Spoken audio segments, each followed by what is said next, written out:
кейін, ұрпағы яғы немерелер өскеннен кейін, оларды тек қана жақсы жақтардан көрсем дейді, биіктен көрсем дейді.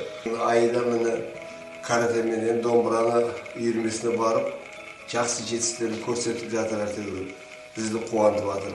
Құда қаласа бұл немерелерімізді үлкен асулардан көрсетейміз.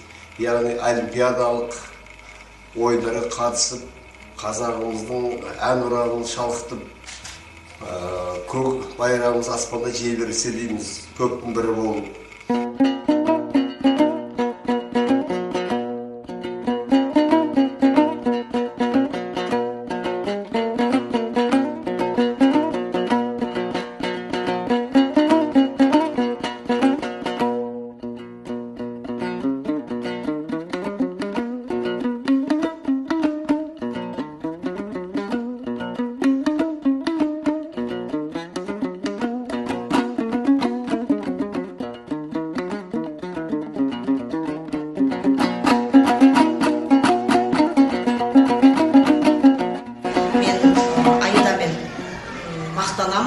Себебі ол спортпен шұғылданып жүрсе де сабақтарын еш уақытта бір күн бостан-босқа сабақты жібермеген, және сабаққа үлгерімі өте жоғары көрсеткіш, білім сапасы. Мен спортпен шұғылдандым, менің уақытым жоқ деген кездер болмаған, және сабақтан спортпен айналысқан және жарыстарға барған күндерінде заңды түрде берілген жаңағы босатуларға мұғалімдерге келіп, бос қалып кеткен сабақтарының қосымша сабақтар алып, қосымша тақырыптар алып, өте керемет, жоғары 90-лықтарда жоғары көрсеткіштермен сабағымызды аяқтады.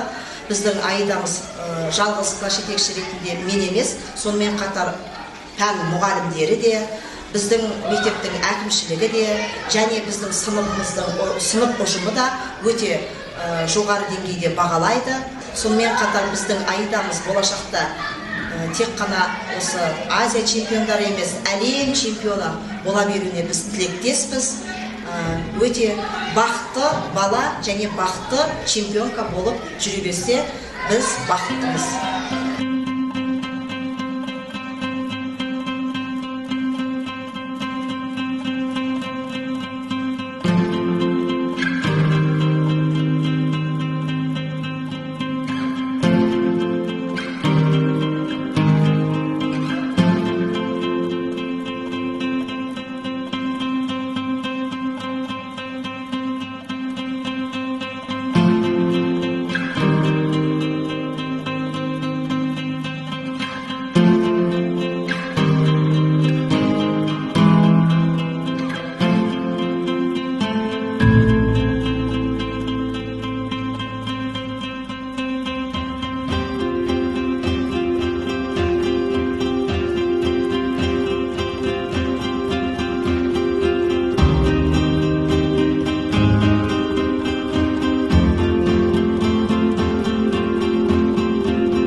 Оңайдым?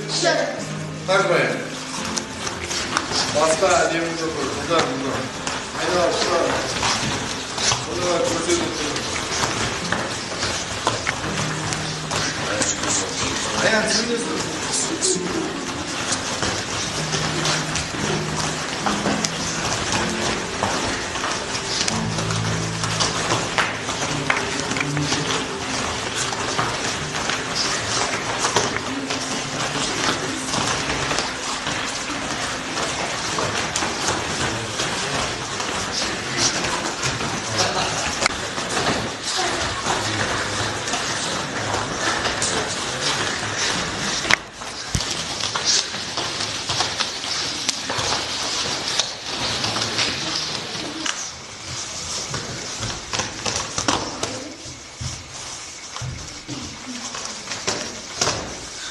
Вот осы әдемі.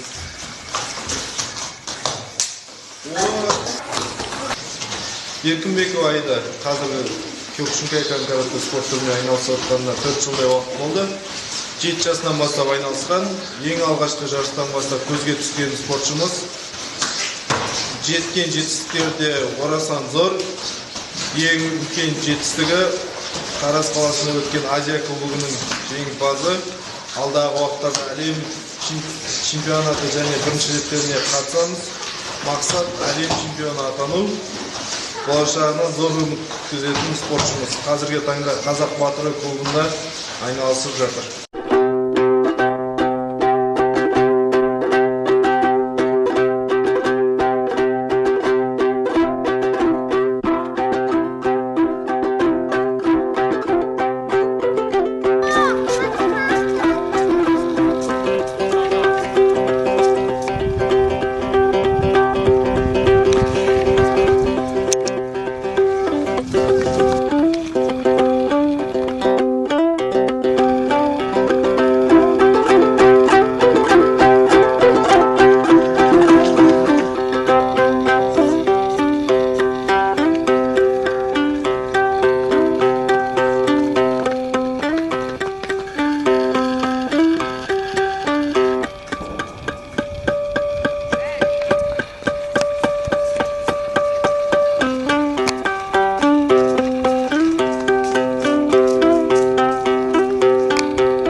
Как я начала заниматься карате, я занималась танцами.